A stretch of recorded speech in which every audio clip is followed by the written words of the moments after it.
Et on retrouve Ali Tounkara depuis Bamako pour en parler. Alors, Monsieur Tounkara, ce document, le point le plus important, il est à la page 6. Je vais le lire pour nos téléspectateurs. Les participants sont prononcés pour la prorogation de la transition afin de pouvoir réaliser les réformes institutionnelles et par conséquent permettre des élections crédibles, équitables et transparentes. Et les délais avancés varient de 6 mois à 5 ans.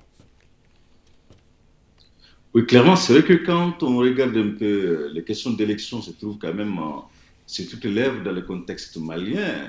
Les différentes prises de parole, qu'elles soient au niveau communal, au niveau des cercles, des régions, même avec les Maliens de la diaspora, il est ressorti de discussion pour un nombre important de Maliens.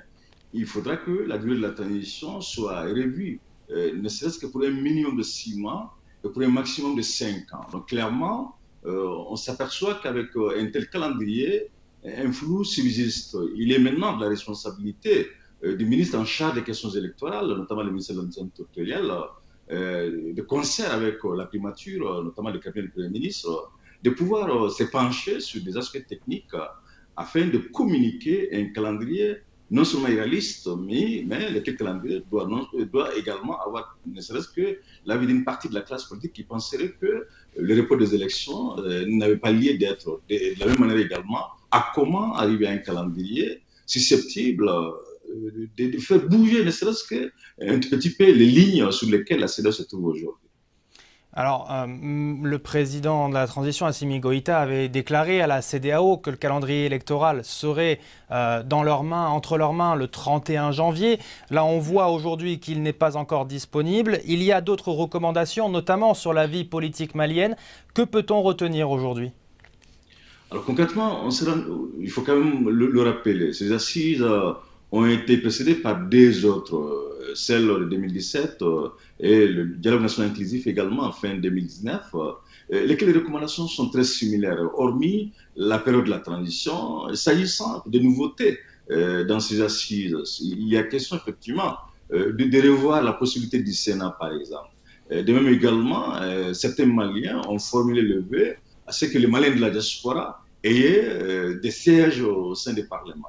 Dans le même temps, ces assises sont arrivées à des recommandations qui consistaient à dire que les autorités coutumières et religieuses doivent aujourd'hui être des parties prenantes sur les questions de la nation. Donc, de ce fait, la possibilité d'élargir l'offre politique à ces autorités coutumières et religieuses est sorti également de ces assises, mais dans le même temps, un accent particulier a été mis sur l'impérieuse nécessité aujourd'hui de revoir la notion d'éthique et même de morale, à la fois chez la classe politique, mais surtout auprès de l'élite dirigeante. Pour beaucoup de Maliens, malheureusement, l'élite dirigeante malienne, elle peine à combler les attentes parce que cette élite dirigeante, elle n'est pas à certains égards orthodoxe, elle n'est pas à certains égards tout à fait conforme à des valeurs sociétales.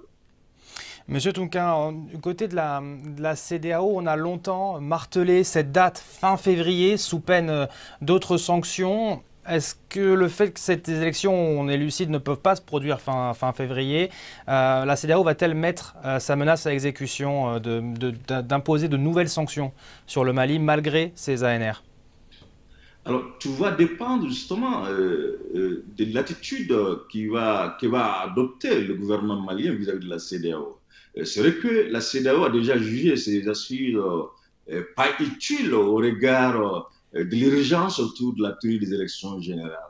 Euh, Côté CEDEAO et gouvernement malien, on s'aperçoit quand même qu'on n'arrive pas à s'accorder, c'est ce qu'on pourrait qualifier de priorité. Pour la CEDEAO, la tenue des élections est plus que prioritaire, tandis que l'élite militaire au pouvoir a la ferme conviction qu'il faut d'abord recouvrir une bonne partie du territoire qui se trouverait aujourd'hui entre les mains des groupes radicaux violents avant de parler d'une possible tenue des élections. Donc, naturellement, il n'y a rien d'étonnant que des sanctions soient non seulement infligées, et qu'elles le sont d'ailleurs, que ces sanctions soient davantage aggravées à l'encontre de l'élite militaire malienne, mais dans le même temps, tout va aussi quand même dépendre aussi de cette élite militaire malienne au pouvoir, de sa capacité à convaincre ce chef d'État de la CEDEAO quant à la nécessité de l'accorder un délai supplémentaire afin ne serait-ce que d'amorcer certaines réformes aujourd'hui qui paraissent fondamentales. Ne serait-ce que l'application de l'accord pour la paix et la réconciliation issu du processus d'Alger en 2015 qui peine aujourd'hui à être effectif parce que pour beaucoup d'observateurs, cet accord pour la paix ne peut avoir une application effective que si seulement si une bonne partie de la Constitution serait révisée. Donc, de ce fait, si ces argumentaires qui seraient soutenus par l'élite militaire malienne apparaissent aux yeux de la CEDEAO comme pertinents, et naturellement, on pourrait se diriger vers un terrain d'entente. Mais en toute évidence, la possibilité d'aller vers des sanctions me paraît plus plausible. Ali Tounkara, merci beaucoup pour toutes ces précisions. Vous étiez en direct depuis Bamako.